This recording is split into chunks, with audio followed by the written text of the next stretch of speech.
കേന്ദ്ര ഞെരുക്കത്തിനിടയിലും ജനക്ഷേമ ബജറ്റ് അവതരിപ്പിച്ച ധനമന്ത്രി കെ.എൻ. ബാലഗോപാൽ.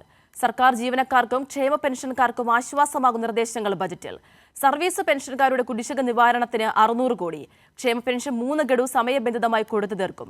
ദിവസവേതനക്കാരുടെ വേതനം 5% വർദ്ധിപ്പിക്കും. സർക്കാർ ജീവനക്കാരുടെ ഭവന വായ്പ 2% കുറയ്ക്കും. സാമ്പത്തിക പ്രതിസന്ധിയെ സംസ്ഥാനം അതിജീവിച്ചെന്നും ധനമന്ത്രി കൂട്ടിച്ചേർത്തു. സർ, കേരള ജനതയ്ക്ക് വലിയ ആശ്വാസം തോന്നുന്നൊരു സന്തോഷ വാർത്ത പറഞ്ഞുകൊണ്ടാണ് 2025-26 വർഷത്തെ സംസ്ഥാന ബജറ്റ് പ്രസംഗം ആരംഭിക്കുന്നത്. സർ, സമീപ വർഷങ്ങളിൽ സംസ്ഥാന സർക്കാരിനെ ബാധിച്ച രൂക്ഷമായ ധനഞെരുക്കത്തിൻ്റെ തീക്ഷ്ണമായ ഘട്ടത്തെ കേരളം അതിജീവിച്ചിരിക്കുന്നു എന്നതാണ് ആ സന്തോഷ വാർത്ത. കേരളത്തിലെ ജനങ്ങൾ തോൽക്കുകയല്ല, പൊരുതുകയാണെന്ന പ്രഖ്യാപനമാണ് ധനമന്ത്രി ബജറ്റിൽ നടത്തിയത്. മഹാപ്രളയവും കോവിഡും തകർത്ത സാമ്പത്തിക അവസ്ഥയിൽ നിന്നും കേന്ദ്ര സഹായമില്ലാതെ സംസ്ഥാനത്തിൻ്റെ സാമ്പത്തിക സ്ഥിതി ഏറെ മുന്നേറിയെന്ന് ധനമന്ത്രി കെ.എൻ. ബാലഗോപാൽ പറഞ്ഞു. അടിസ്ഥാന സൗകര്യ മേഖലയിലും വികസന പ്രവർത്തനങ്ങളിലും ക്ഷേമകാര്യങ്ങളിലും പണമില്ലെന്ന് പറഞ്ഞ് ഒരു വെട്ടിക്കുറവും സംസ്ഥാനം വരുത്തിയിട്ടില്ല. മികച്ച ധനകാര്യ മാനേജ്മെൻറ്റിലൂടെയാണ് സംസ്ഥാനം ഇത് സാധ്യമാക്കിയത്. സംസ്ഥാനത്തിൻ്റെ തനത് നികുതിയേതര വരുമാനത്തിൽ വൻ വർധനവാണുണ്ടായത്. ഇതിലൂടെയാണ് കേന്ദ്രത്തിൻ്റെ സാമ്പത്തിക ഉപരോധത്തെ മറികടക്കാൻ സംസ്ഥാനത്തിന് സാധ്യമായത്. സർ, കേരളത്തിൻ്റെ ധനസ്ഥിതി മെച്ചപ്പെടാനുള്ള കാരണം തനത് നികുതിയേതര വരുമാനം വർദ്ധിപ്പിക്കുന്നതിലുണ്ടായ നേട്ടമാണ്. 2011-12 മുതൽ 15-16 വരെയും 16-17 മുതൽ 20-21 വരെയുമുള്ള മുൻകാലത്തെ അവസ്ഥയുമായി 21-22, 22-25 വരെയുള്ള 24-25 വരെയുള്ള ഈ സർക്കാരിൻ്റെ കാലത്തെ കണക്കുകൾ താരതമ്യം ചെയ്താൽ ഇത് വ്യക്തമാവും. സർ, ഈ സർക്കാരിൻ്റെ കാലത്ത് 21-22 മുതൽ 24-25 വരെ വളർച്ച 15.8% ഉയർന്നു. ഇതുതന്നെയാണ് തനത് നികുതിയേതര വരുമാനം ഒരുമിച്ചെടുത്ത് നോക്കിയാലും കാണാനാവുക.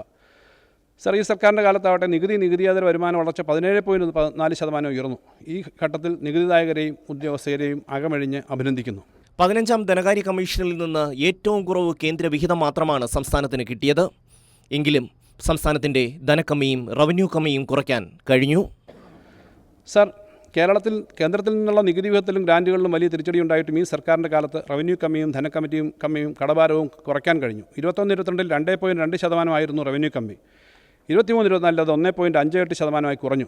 ഇതേ കാലയളവിൽ ധനക്കമ്മി 4.04% നിന്നും 2.9% കുറഞ്ഞു.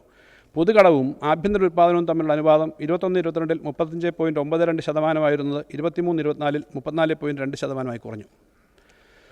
സർ, തനത് നികുതി വരുമാനം വർദ്ധിപ്പിച്ചിട്ടും അനാവശ്യ ചെലവുകൾ ഒഴിവാക്കിയും മറ്റ് ചെലവുകൾ മുൻഗണനാക്രമത്തിൽ നിർവഹിച്ചും നാം പിടിച്ചു നിൽക്കുകയാണ്. 21-22 സംസ്ഥാനത്തിൻ്റെ തനത് നികുതി വരുമാനം SOTR 47,660 കോടി രൂപ ആയിരുന്നത് 24-25 സാമ്പത്തിക വർഷം കഴിയുമ്പോഴേക്കും 81,000 കോടി രൂപയായി വർദ്ധിപ്പിക്കാൻ കഴിയും. 4 വർഷം കൊണ്ട് 70% വർധനവാണ് ഉണ്ടാവുക.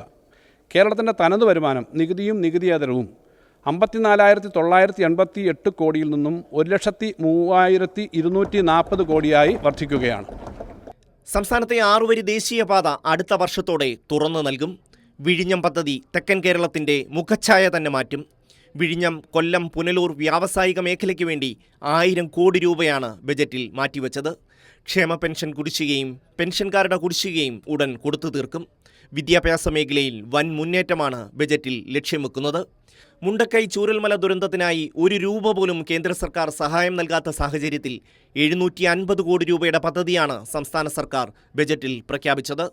സംസ്ഥാനത്തിൻ്റെ സമഗ്ര മേഖലയെയും ഉൾപ്പെടുത്തിക്കൊണ്ടുള്ള ഒരു ബജറ്റാണ് ഇന്ന് നിയമസഭ കണ്ടത്. കേന്ദ്രം ഭരിക്കുന്ന BJPയോട് സംസ്ഥാനം ഒരേ സ്വരത്തിൽ പറയുന്നു, കൊല്ലാം, പക്ഷേ തോൽപ്പിക്കാനാവില്ല.